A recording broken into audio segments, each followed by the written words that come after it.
Olá, mamãe, tudo bem? Tempinho que eu não aparecia por aqui, mas eu voltei e eu quero falar sobre algo muito, muito importante com você. Deixa eu me apresentar. Se você está passando por aqui pela primeira vez, eu sou Camille Dantas, sou treinadora comportamental materna, sou hipnoterapeuta, sou expert em desenvolvimento infantil. Eu sou mãe de 3 autistas, eu também sou uma pessoa autista, sou TDAH e tenho superdotação. Então, seja bem-vinda aqui ao meu canal. A gente vai falar bastante sobre autismo, sobre outros transtornos, sobre desenvolvimento infantil. E antes de eu começar a falar sobre o assunto de hoje, eu quero que você já se inscreva no canal, ative o sininho de notificação para você receber o meu próximo vídeo. E você já curte esse vídeo para o YouTube entender que outra mamãe precisa visualizar ele também, tá? Bom, o que eu quero falar hoje com vocês? Eu quero falar sobre rigidez cognitiva. O que é, né? O que é a rigidez cognitiva? E sim, ela foi o grande motivo pelo qual eu fiquei um tempo sem aparecer por aqui. E eu vou explicar por quê. Primeiro, você tem que entender que a rigidez cognitiva nada mais é, eu vou explicar de uma forma assim bem simples, tá? Nada mais é do que uma forma do autista entender certa situação. É uma forma sistemática dele entender aquilo. Por exemplo, a minha filha mais nova, tá? Que tá com um laudo, tá recém-laudada agora. Uma das coisas que ela tem em relação a de rigidez cognitiva é quando ela vai se aprontar de noite, quando a gente vai se aprontar, eu vou aprontar todos eles para dormir. A gente tem uma ordem, ela tem uma ordem na qual ela já se acostumou a se vestir. Qual é essa ordem? Primeiro, ela ainda usa fraldinha só para dormir, né? Então, ela bota fraldinha, depois tem que colocar a calça, ou calcinha, ou o short logo direto, calça comprida, depois a blusa e depois, por último, uma meia, por exemplo. Se eu inverter essa ordem, colocar a primeira meia, depois a blusa, ou primeira blusa, depois a meia, depois a fralda, depois o short, ela entra em crise. Ela simplesmente diz que não é assim, ela começa, não é assim, não é assim, e algumas vezes ela não consegue nem falar a frase, ela só começa a chorar. Vou dar um outro exemplo, tá? De rigidez cognitiva. Na Mel ainda. Ela tá tomando o mingauzinho dela antes de dormir. E o copinho que ela toma, o mingau, ele tem uma tampinha, uma tampa plástica. Só que essa tampa pode só abrir e ela pode ser retirada. Se eu retirar essa tampinha, ela entra em desespero. Parece que a gente está assim batendo nela, é horrível. Ela entra em crise mesmo, ela chora bastante.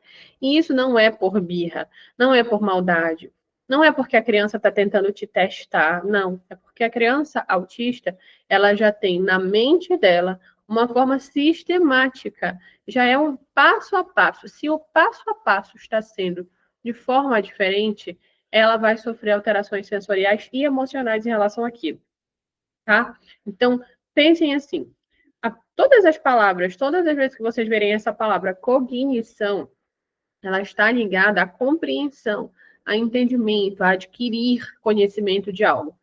E a rigidez, ela é a rigidez mesmo. Então, a rigidez cognitiva nada mais é do que essa forma de entender algo, o passo a passo de algo, e deles não abrirem mão de que seja exatamente assim, não pode mudar um milímetro daquilo. E isso eu estou falando de todas as coisas, tá? Eu dei 2 exemplos aqui, mas pode ser que o teu filho tenha rigidez cognitiva em relação à forma como ele arruma a cama, ou a forma como as almofadas estão no sofá, ou a forma como a cadeira está colocada nas mesas da casa, a forma como os quadros estão, se a sua casa tem quadros, aqui essa parede não tem, que ela é branca, né? Mas eu tenho 2 aqui na minha frente, talvez se eu trocar, meus filhos entrem em crise e a gente não vai nem saber por quê. Porque justamente mudou algo no ambiente, mudou a percepção dele da coisa, mudou o passo a passo daquele ambiente, tá? Qualquer mudança precisa ser comunicada previamente para ele. Mas aí vem o gancho. A rigidez cognitiva me fez passar algum tempo aqui longe do canal, sem conseguir produzir conteúdo para vocês. Por quê? Eu vou explicar o motivo. A fase de adaptação escolar da criança autista, ela é uma fase maior. Ela não é uma adaptação de 1 ou 2 semanas, nem espere por isso. Se o seu filho é autista, ele está mudando de escola, mudou a professora, mudou um amigo, o melhor amigo foi embora da turma, qualquer mudança que seja, ele vai sim sofrer com isso, ele vai sim sofrer alterações.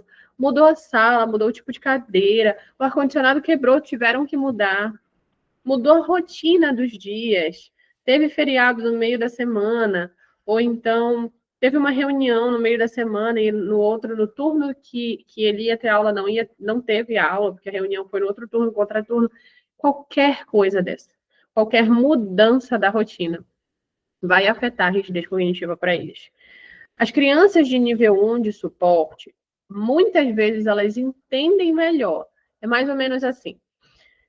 Se na forma como você vai explicar aquela mudança fizer sentido para o teu autista, pode ser que ele não tenha crise, tá? Pode ser que ele fique muito, muito bem.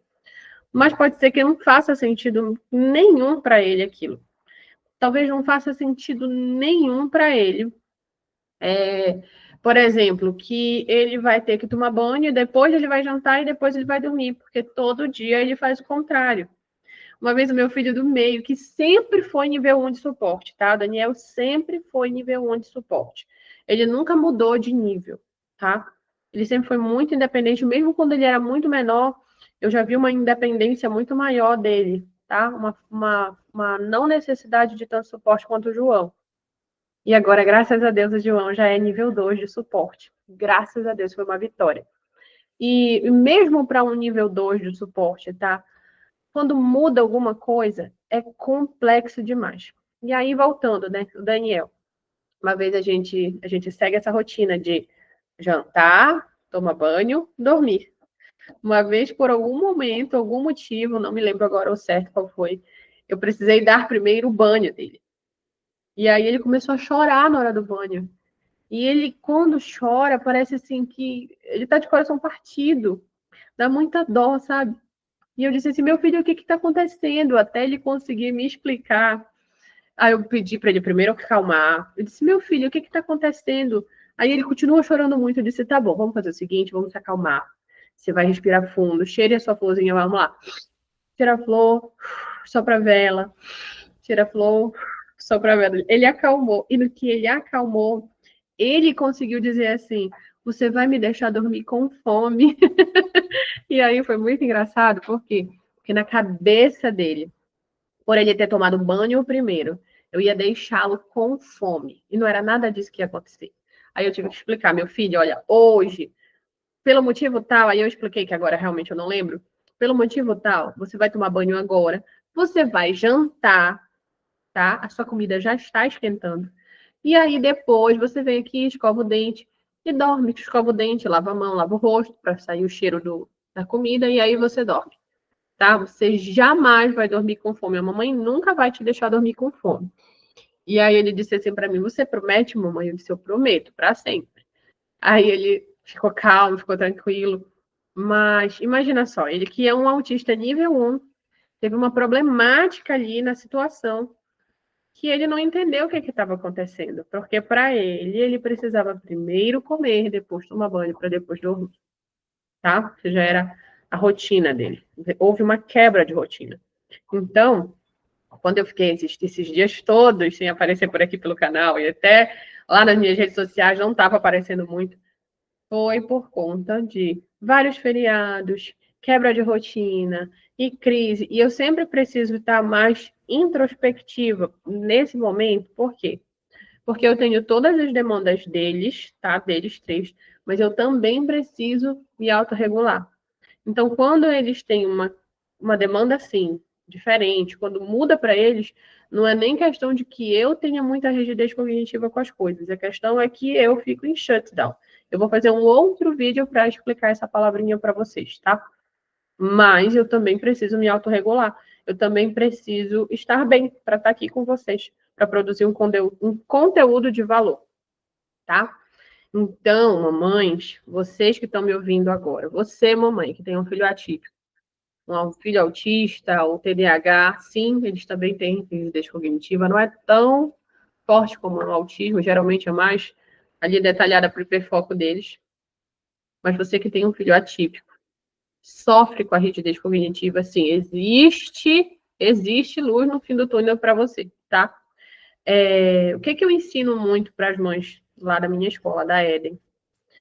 Eu sempre costumo ensinar para elas, primeiro, os pontos que elas podem colocar de gatilho, até mesmo com a hipnoterapia, mas mesmo sem a hipnoterapia, tá?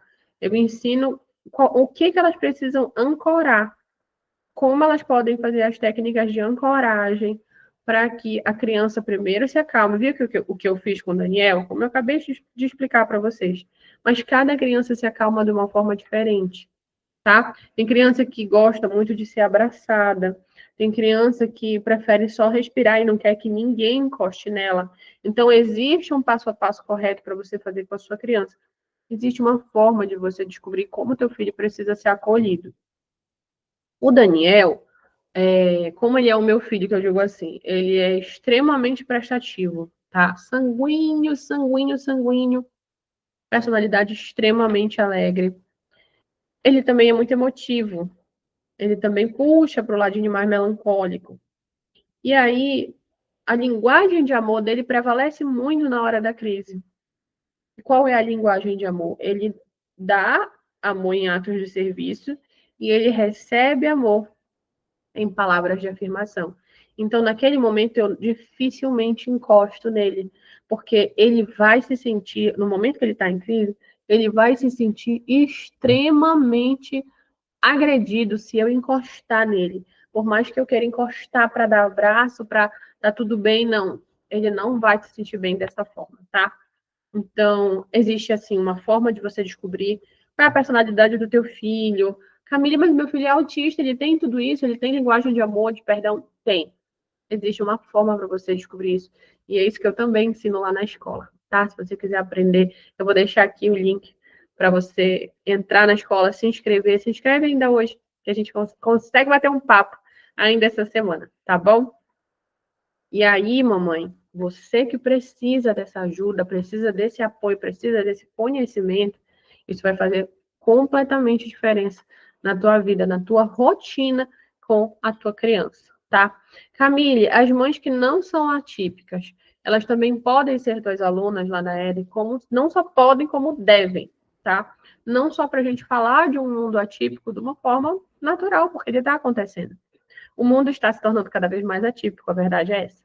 Mas eu tenho muitas clientes e muitas alunas que são mães de crianças típicas e elas se beneficiam muito das técnicas que eu ensino na escola. Porque o que eu ensino é para você lidar com qualquer criança, tá? Independente se ela for uma criança de desenvolvimento típico, ok, normal, tudo certinho, ou se ela for atípica, um atraso de desenvolvimento, autista, ou algum transtorno, tá? Do neurodesenvolvimento.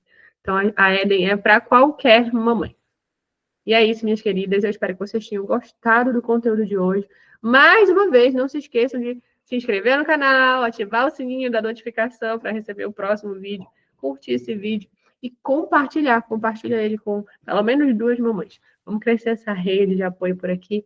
Eu quero muito ajudar vocês, tá bom? Beijo no coração.